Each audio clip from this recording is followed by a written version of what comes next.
سلام بیننده گرامی، صبح بخیر. برنامه نویدی بامدادی را از استودیوی مرکزی رادیو آزادی از شهر پراگ تقدیم شما میکنیم. امروز چهارشنبه 29 ایول و ساعت با وقت شهر پراگ 7 صبح. من عبدالله اشرف هستم و در چند دقیقه دیگر خبرهای آخرین تاجیکستان و جهان را برایتان تقدیم میکنم.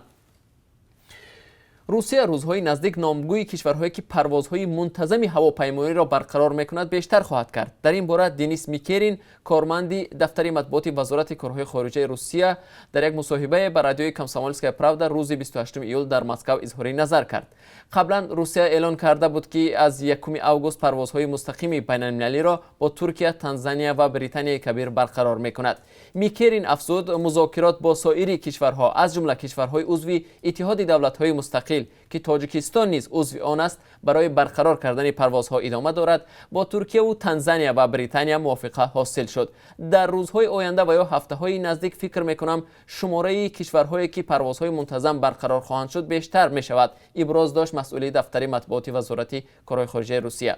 اما میکرین سنه انیق را در رابطه با برقرار شدن پروازها به زبان نآورد.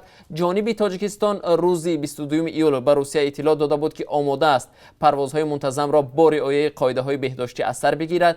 پروازهای منتظم میان شهرهای تاجیکستان و روسیه از 20 مارس این جانب بسته است. برای بازگردانی شهروندان تاجیکستان پروازهای چارتری تشکیل شده است. شماره پروازها این هفته بیشتر کرده شد. قرار است این هفته 14 پرواز چارتری از روسیه به تاجیکستان اجرا شود. حکومت تاجیکستان اعلان کرد که در پی شدیداً کم شدن آب انبار نیروگاه نورک مجبور شده است در فصل گرما لیمیت و یا محدودیت نیروی برق را جاری کند تا مردم در تیر ماه و زمستان به مشکل جدی دچار نشوند. حکومت روز 28 ایول در اظهارات رسمی از کم شدن آب در دریاهای وخش و هم پنج خبر داد و گفت چنین وضعیت در تاریخ تاجیکستان بار اول به وجود آمد.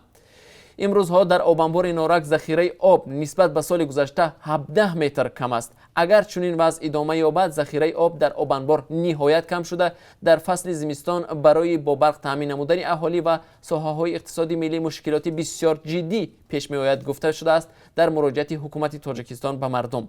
بنابر آن مقامات از ساکنان خواستند که جاری شدن لیمیت یا محدودیت انتقال نیروی برق را از طرف شرکت برق تاجیک درست درک کنند. در این دوره با اطلاع رسمی برای فصل تیر ماه و زمستانی در پیش ایستاده در آب انبار نورک آب ذخیره کرده خواهد شد. اعلان حکومت در حال نشر شد که یک روز پیش شرکت برشنا از افغانستان گفت تاجیکستان صادرات برق را به این کشور 90% کم کرده است. مسئولان شرکت برق تاجیک میگویند به دلیل کمی آب در دریای وخش مجبور شدند از 16 ایول صادرات برق را به ازبکستان نیز کاهش دهند. هنوز معلوم نیست که انتقال نیروی برق به خانه‌های مردم در یک روز چند ساعت خواهد شد. در گذشته در دوره لیمیت ساکنان همگی 4 یا 5 ساعت برق می‌گرفتند. تجربه محدود کردن انتقال برق به خانه‌های مردم سالهای 96-97 شروع شده. موضوع کمبود نیروی برق در تاجیکستان به یک مشکل جدی اجتماعی تا به حد پروبلم سیاسی رسیده بود. سال 2008 در اوج نارسایی نیروی برق و سردی بی سابقه هوا چند حالت فوت طفلان نوزاد در تولدخانه‌ها از بی‌برقی ثبت شده بود. شورای علمای مرکز اسلامی یگانه نهاد صادرکننده فتوا در تاجیکستان از ساکنان خواسته است که از این به بعد در نمازهای جنازه فاصله جسمانی را رعایت کنند و نقاب طبی بپوشند. مراجعه شورای علما روز 28 ایول نشر شد. در آن گفته می شود که وقت‌های اخیر در مراسم نماز جنازه دستور عملی دفن در زمان پاندمی کرونا ویروس نادیده گرفته می شود. هفته گذشته مقامات کمیته دینی تاجیکستان گفتند که 43 نفر از کارمندان آنها و روحانیان به بیماری کووید 19 گرفتار شدند. به قول مقامات رسمی بسیار از روحانیان و خادمان دین هنگام خواندن نماز جنازه فوتیدگان از بیماری کووید 19 به این بیماری سرایت یافتند. این است که شورای علما تقاضا کرده است که نمازهای جنازه با اشتراک شماره محدودی خویش و تبار میت برگزار شود.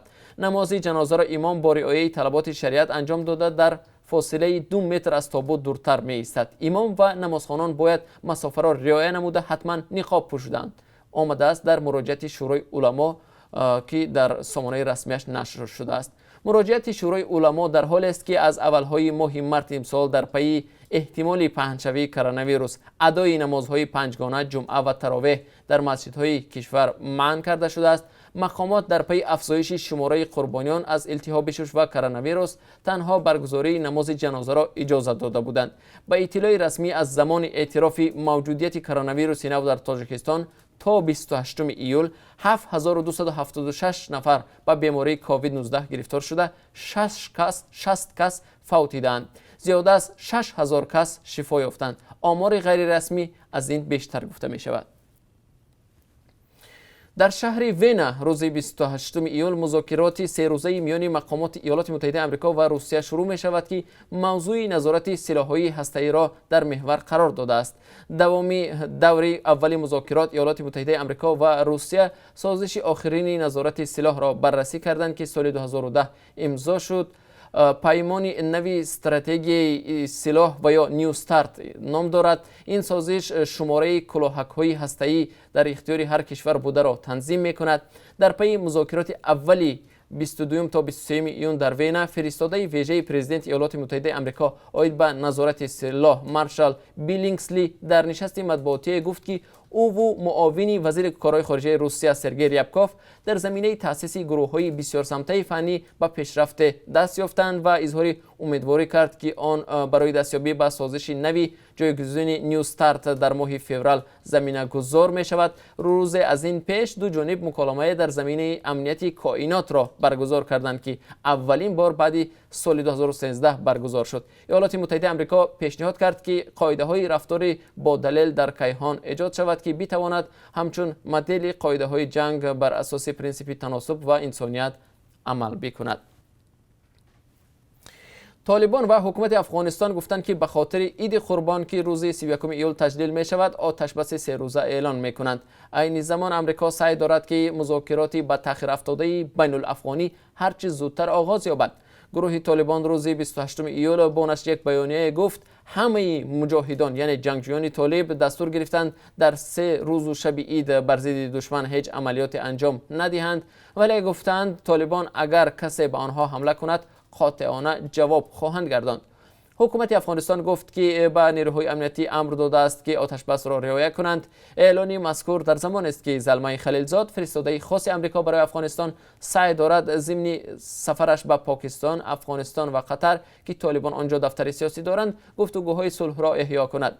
امریکا و طالبان ماه فوریه سازش امضا کردند که هدف آن هموار کردن راه برای گفتگوهای مستقیم بین این گروه افراطی و حکومت کابل و همین گونه خاتمه دادن به جنگ در افغانستان است. با وجود آنکه طالبان حمله ها بر ضد سربازان امریکا و ناتو را بس کردند، ولی تقریبا هر روز به سربازان افغان حمله میکنند. یک مشکل اصلی در راه مذاکرات بین دو طرف تأخیر در تبادل اسیران بوده است. ریاست امور داخلی ناحیه تورسکوی شهر مسکو پرونده مأموری در نسبت سمرالدین رجبوف یک جوان تاجیک شهروند روسیه را قطع کرد. الکسی پریاشنیکوف هماهنگساز برنامه پروازشیت اتکرید که به رسانه ام-بی-خ میدیا گفت که پرونده درباره نقض دومباره قاعده‌های چاره‌بینی‌های جمعیتی که بعد اعتراض‌های یکا در نزد ریاست امور داخلی باز شد با سبب صادر نشدن جنایت بسته گردید. پرانیشنیکوف گفت که رجبوف 29 می سال 2020 در نزدیکی مکان اعتراضی ایلیا ازر بازداشت شد، ولی خودش شخصا در آن اشتراک نکرد. رجبوف را خودی همان روز با پروتکل ویران کردن رژیم کارانتین جواب دادند و 3 ایون پرونده نو مأموری باز کرده گفتند که او قاعده های چاره‌بینی های جمعیتی را ویران کرده است. سمرالدین رجبوف 22 ساله است. سال گذشته نیم سال از روی اتهام کوشش استفاده از زور علیه مقامات در بازداشت بود و ماه دکبر با پرداخت 100,000 روبل از زندان آزاد شد. شویتساریا با تاجیکستان برای مقابله با پیامدهای کرونا ویروس نو 1.1 میلیون دلار ایالات متحده آمریکا تقدیم کرده است. از آن 18,000 نفری که به واسطه از تاثیر اجتماعی و اقتصادی پاندمی کرونا ویروس ضرر دیدند بهره بر خواهند شد.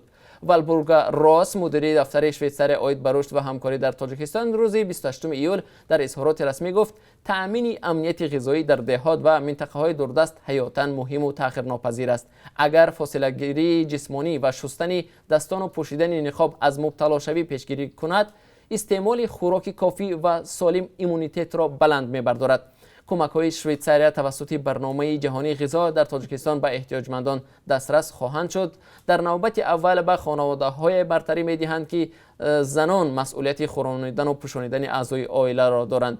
بحران کرونا نو درآمد مهاجران تاجیک یا به اصطلاح دیگر نانآوران خانه را در روسیه کم کرد و کاهش یافتن پل‌های انتقالی صدها عائله را در تاجیکستان دستنگر نمود. حکومت تاجیکستان ماه یونی امسال گفت که به یتیمان و عائله‌های کم بضاعت و خانواده‌های بی‌سرابان مانده مهاجران به اندازه یک مزد معاش حداقل کمک یک دفعه‌ای خواهد کرد. مزد مهنتی حداقل در تاجیکستان 400 سومانی است و بسیاری‌ها آن را ناکافی خواندند. تا کنون چندین کشور و سازمان‌های بین‌المللی به تاجیکستان برای مقابله با بیماری کووید 19 بیش از 300 میلیون دلار قرض و گرانت دادند. از جمله امریکا تا 25 یونیو امسال به تاجیکستان بیش از 5 میلیون دلار، صندوق بین‌المللی پول 189.5 میلیون دلار قرض بفایز، بانک جهانی 11.3 میلیون دلار و اتحادیه اروپا 48 میلیون یورو برنامه رشد سازمان ملل متحد 600,000 دلار یاری کردند. بینندگان عزیز، در پایان این نشر نوید بامدادی با درخواست شما همچنان نظری داشتیم برای با قرب ارز خارجی در تاجیکستان. بنابر قربی که امروز از جانب بانک ملی معین شده است، $1 آمریکایی 10 سومانی و 31 درم معین شده است. قرب یورو اندک بالا رفت و 1 یورو 12 سومانی و 12 درم ارزش دارد. بنابر قرب امروزه ارزش 1000 روبل روسی 143 سومانی تعیین گردیده است. اینجا رسیدیم به پایان این نشر نوید بامدادی. برنامه‌های نو و جالب ما دوام راست تقدیم شما میشند. ما را همراهی کنید.